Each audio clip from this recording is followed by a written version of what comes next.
एक बार त्रेता युग में भगवान शंकर सती मैया के साथ, पार्वती मैया नहीं सती मैया, ये कौन मैया है?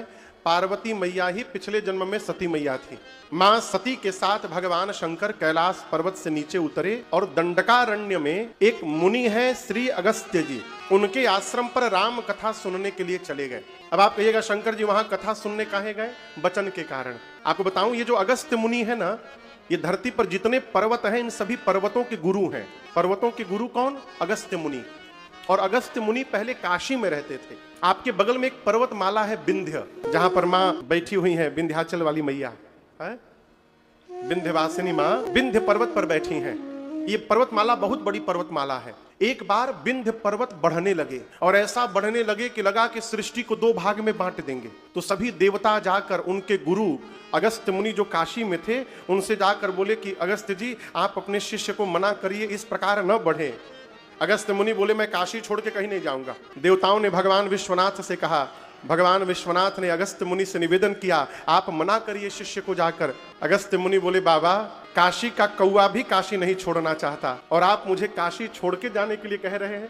तब भगवान विश्वनाथ ने अगस्त्य मुनि को वचन दिया कि मेरे कहने पर जाइए, मैं वचन देता हूं आप धरती के जिस कोने में भी रहेंगे मैं एक दिन परिवार के साथ आऊंगा और आपके सामने बैठकर आपसे राम जी की कथा सुनूंगा, इसलिए आप आज जाइए। अगस्त्य मुनि विंध्य के पास गए तो विंध्य पर्वत ने उनके पांव में अपना सिर रखकर प्रणाम किया। आज भी आप जब प्रयाग से रीवा जाएंगे ना तो बिचवा में एक जगह पड़ता है सिरमौर। वो सिरमौर क्या है? वहीं से पहाड़ शुरू होता है और कहा गया है कि ये विंध्य पर्वत का सिर है जो गुरु जी के चरण में दंडवत किया हुआ है। तो सिर पांव में रखकर विंध्य ने प्रणाम किया अगस्त्य मुनि को और कहा गुरुदेव क्या आज्ञा है? अगस्त्य मुनि बोले जब तक लौट कर वापस ना आ जाऊं ऐसे ही बने रहो। अब बोलकर अगस्त्य मुनि दंडकारण्य में गए और आज तक लौट करके नहीं आए और विंध्य पर्वत उसी प्रकार दंडवत प्रणाम की मुद्रा में बने हुए हैं। इसी वचन को पूर्ण करने के लिए भगवान शंकर सती मैया के साथ अगस्त्य मुनि के आश्रम में पहुंचे। बिना किसी सूचना के हो, यदि घर में अचानक भगवान शंकर आ जाए तो जीव पगला जाएगा, पागल हो जाएगा। अगस्त्य मुनि तो नाचने लगे, बिठाकर पूजन किए और बड़े भाव से कथा सुनाए राम जी की। सामने कितने लोग सुनने वाले हैं? बोलिए दो। कौन? शंकर जी और सती मैया। लेकिन आपको सुनकर आश्चर्य लगेगा, सती मैया केवल बैठी रही, कथा तो केवल शंकर भगवान सुने। सुनी महे परम सुख मानी। अब आप कहेंगे सती मैया क्यों नहीं सुनी? जब शंकर जी और सती मैया पहुंचे तो अगस्त्य मुनि नाचने लगे और शंकर जी और सती मैया के चरण में बैठकर उनकी पूजा करने लगे। सती मैया सोची कि श्रोता वक्ता की पूजा करता है, यहां वक्ता श्रोता की आरती उतार रहा है। इसका अर्थ है कि इनका ज्ञान हम लोगों के ज्ञान से कम है, ये छोटे हैं हम लोगों से। बाबा भी कहां लेके आ जाते हैं, ये कौन सी राम कथा सुनाएंगे। परिणाम पहले ही मन में संशय भर गया। सती मैया बैठी रही और कथा का कौ भी नहीं सुनी। हम ये नहीं कहते कि आप में से भी ऐसा कोई होगा, आप लोग सुनने वाले ही लोग हैं, लेकिन कई बार कथा में ऐसे भी लोग आ जाते हैं ना जिनका कथा से कोई लेना देना नहीं, वो बेचारे आके फंस जाते हैं। हर 5 मिनट पर घड़ी देखते हैं, बगल वाले से पूछते हैं कबले बोलेंगे महाराज। सती मैया कथा नहीं सुनी। कथा के बाद राम जी की भक्ति दक्षिणा के रूप में शंकर भगवान ने अगस्त्य मुनि को दिया और सती मैया को लेकर मुनि सन बिदा मांगे मुनि सन बिदा मांगे त्रिपुरारी, चले भवन संग दक्ष हमारी, तेहि अवसर भंजन महि भाषली नय अवतारा, हरि रघुपति नय अवतारा, पिता भवन तजिराज उदासी, दंडक वन विकय विनाशी, हाँ दंडक वन विकय विनाशी। शंकर भगवान श्री अगस्त्य मुनि से विदा लिए। अब विदा लेकर सती मैया के साथ कैलाश वापस जाने लगे। नीचे धरती पर नहीं, कहां? आकाश मार्ग से। कौन सा युग था वो? राम जी किस युग में आते हैं? त्रेता युग में। जिस समय भगवान शंकर वापस कैलाश जा रहे हैं उस समय राम जी अवतार ले चुके हैं। अवतार लेकर उसी दंडकारण्य के पंचवटी में राम जी हैं। और जिस दिन शंकर भगवान वापस जा रहे हैं उसके 2 घंटा पहले रावण सीता मैया को लेके लंका चला गया। रावण मां को लेके लंका चला गया। नीचे राम जी और लक्ष्मण जी सीता मैया को ढूंढते रो रहे हैं, भगवान मां के लिए रो रहे हैं, धरती पर दौड़ रहे हैं। आकाश में शंकर भगवान जा रहे हैं, मन में विचार कर रहे हैं, कथा सुन लिया हूं, प्रभु निचवे लीला कर रहे हैं। यदि एक साथ दिखाई भी पड़ जाए ना तो कान के साथ मेरी आंखें भी धन्य हो जाएंगी और आनंद आ जाएगा। मन में शंकर जी विचार रहे हैं, मैं जा नहीं सकता हूं, लीला चल रही है, कैसे दर्शन मिलेगा? के ही विधि दर्शन हो। हम आपसे एक बात कहें, आज भी भगवान का दर्शन मिलता है। आज भी किसको मिलता है माई बाप? जो वास्तव में भगवान को देखना चाहता है उसको भगवान आज भी दिखाई देते हैं। आज भी वो तो बेचैन बैठे कि कोई आके हमको देख ले। लेकिन बुरा न मानिएगा, हम लोग मंदिर भी जाते हैं तो देखने नहीं जाते हैं, घरवा से लिस्ट बना के ले जाते हैं, आज काका मांगना है उनसे। हम देखने नहीं जाते, केवल मांगने जाते हैं। जो देखने जाता है उसको भगवान दिखाई पड़ते हैं। शंकर भगवान बेचैन है कि के ही विधि दर्शन हो। और यहां आप समझिएगा, शंकर भगवान कहां जा रहे हैं वापस? बोलिए, कैलाश शाहगंज से किस दिशा में है? इतना नहीं मालूम। उत्तर। किस दिशा में है? उत्तर। रावण मेरी माँ को किस दिशा में लेकर गया? दक्षिण। दक्षिण इधर है। अच्छा, हम लोग पूरब की ओर बैठे हुए हैं, बहुत बढ़िया है। तो आप दर्शन करिए, रावण माई को लेकर गया इधर, राम जी सीता मैया को ढूंढते दक्षिण की ओर बढ़ रहे हैं। शंकर भगवान कहां जा रहे हैं? उत्तर। भेंट होने वाला है। आप कहिए, भेंट हो पाएगा? कोई दक्षिण जा रहा है, ऊपर से कोई उत्तर जा रहा है, भेंट होगा? नहीं होगा। दोनों विपरीत दिशा है। लेकिन शंकर भगवान के मन के भाव को राम जी समझ गए कि बाबा मेरा दर्शन करना चाहते हैं। राम जी ने लक्ष्मण जी से कहा, लक्ष्मण कहीं सीता जी उत्तर दिशा में तो नहीं चली गई हैं, एक बार उत्तर चल के देखा जाए। और जहां शंकर भगवान थे उन्हीं के नीचे राम लक्ष्मण जी रोते पहुंच गए। बाबा ने देखा, इस शंभो समय तेरी राम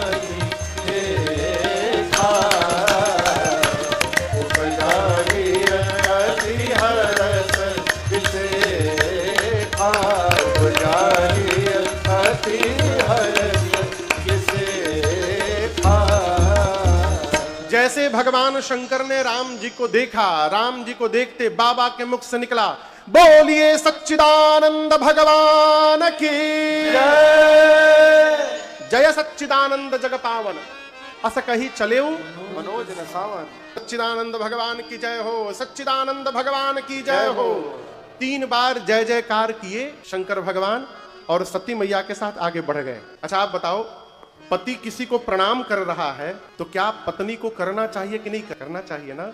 वहां प्रश्न नहीं पूछना चाहिए कि आपने इनको क्यों प्रणाम किया। पिता ने किसी को प्रणाम किया तो पुत्र को नहीं पूछना चाहिए कि बाबूजी हम करें कि न करें। लेकिन आप दर्शन करिए, शंकर भगवान के इस प्रणाम ने सती मैया को भ्रम में डाल दिया। सती मैया सोचने लगी, जो अपनी पत्नी के लिए रो रहा है वो भगवान है? भगवानो रोवत है का? कहियो। कल्पना करिए, आप मंदिर में भगवान के पास अपन दुखड़ा लेकर गए कि प्रभु हमको विपत्ति से बाहर निकालिए। अब मंदिर में जाने के बाद दिखाई पड़ा कि भगवान बैठ के रो रहे हैं, तो आप अपना दुखड़ा कहिएगा भगवान से? नहीं कहिएगा। सती मैया सोची, यदि ये भगवान होते तो इनको पता नहीं रहता कि मेरी पत्नी कहाँ है।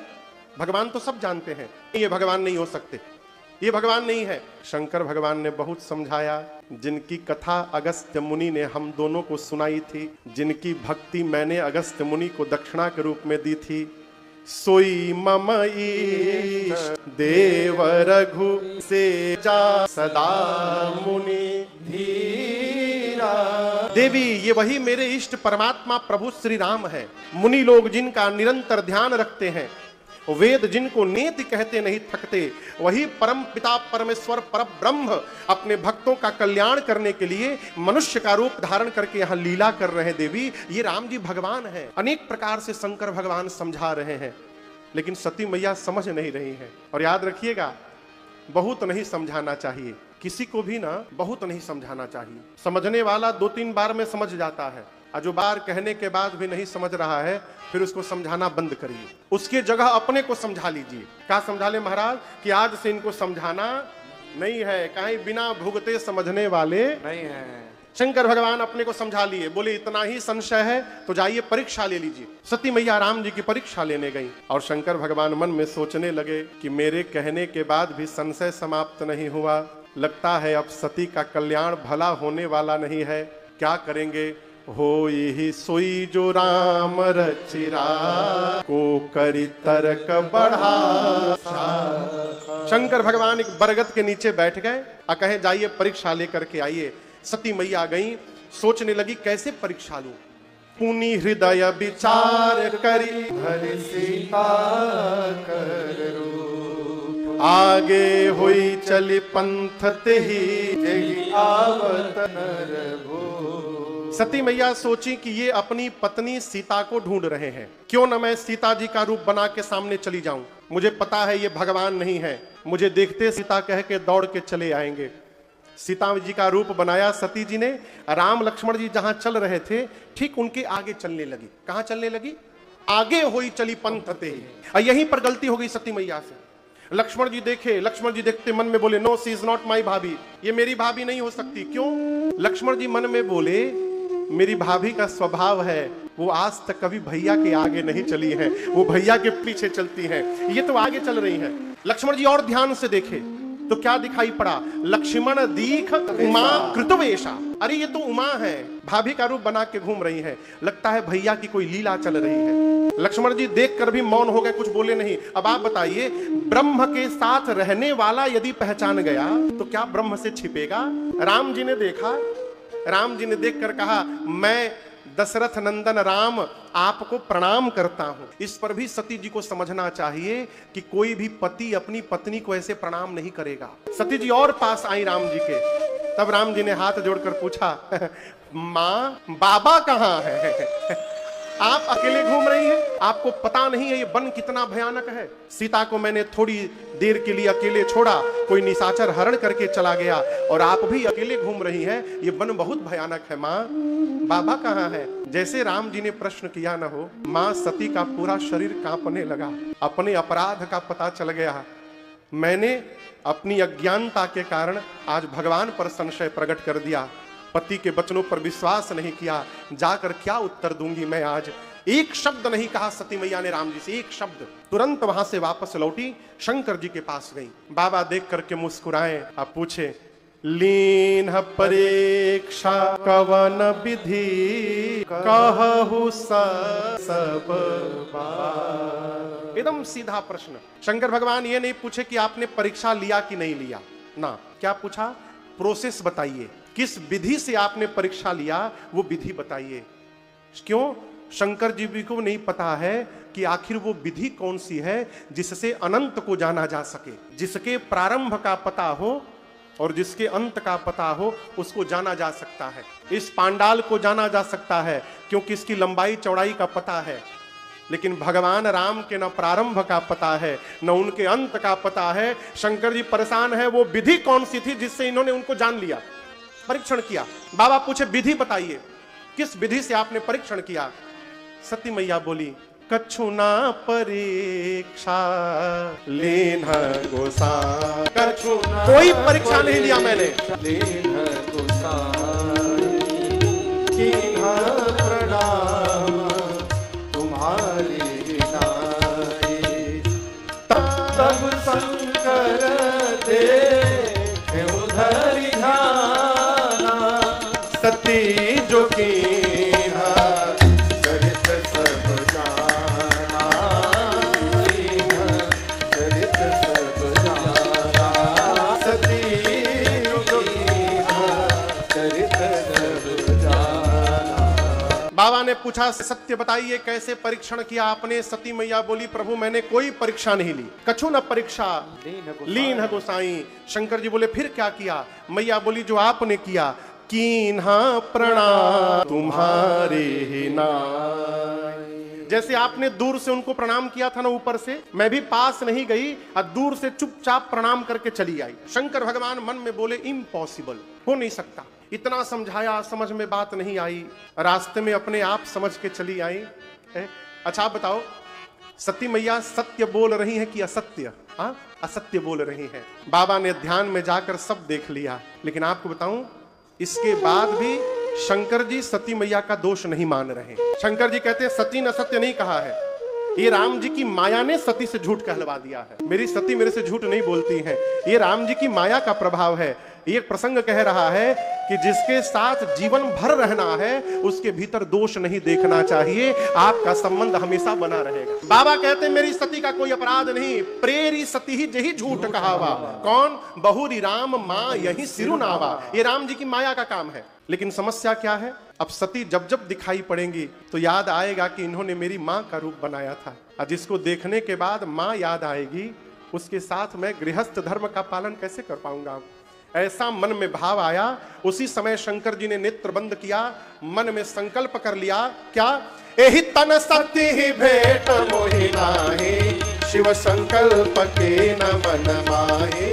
शिव संकल्प के न मन माहि, शिव संकल्प के न मन माहि। चलत गगन भय गिरा सुहाए, जय महेश भले भगत दृढ़ाए।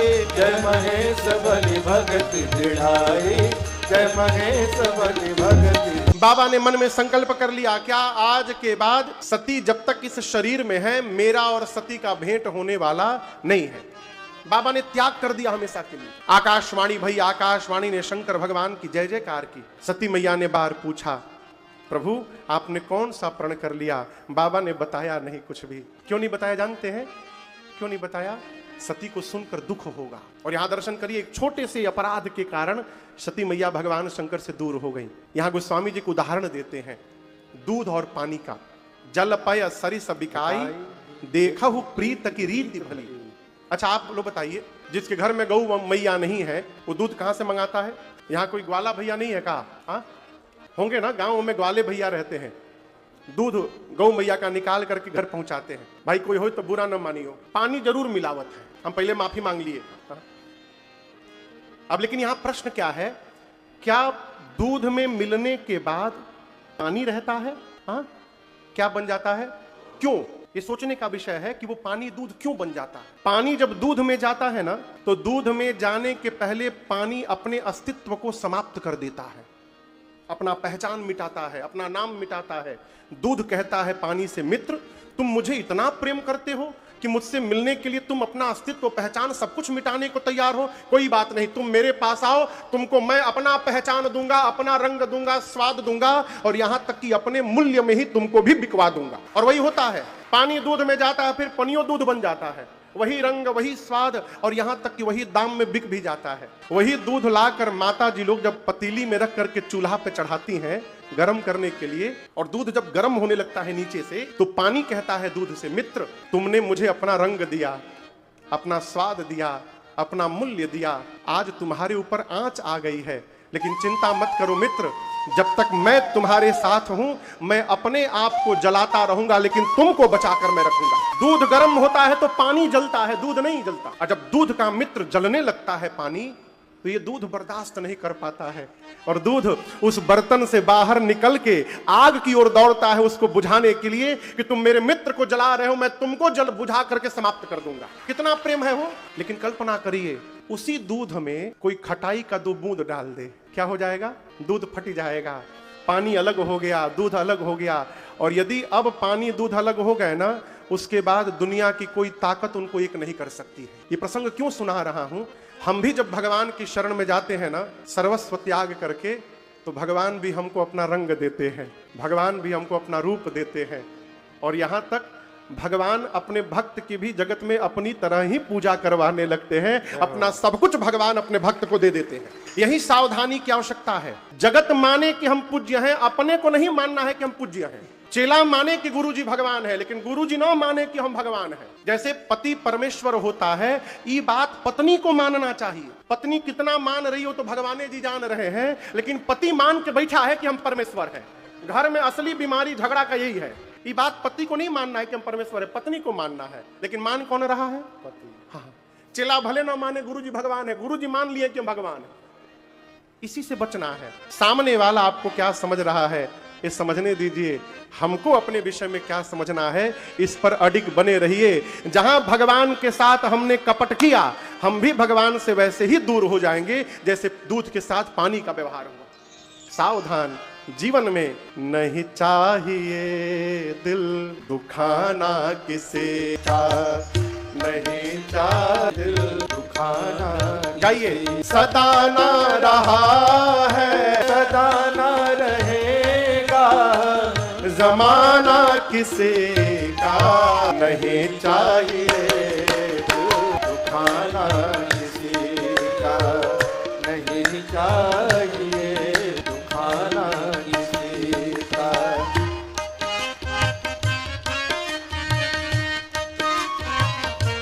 आएगा बुलावा तो जाना पड़ेगा, सिर तुझको आखिर में झुकाना पड़ेगा।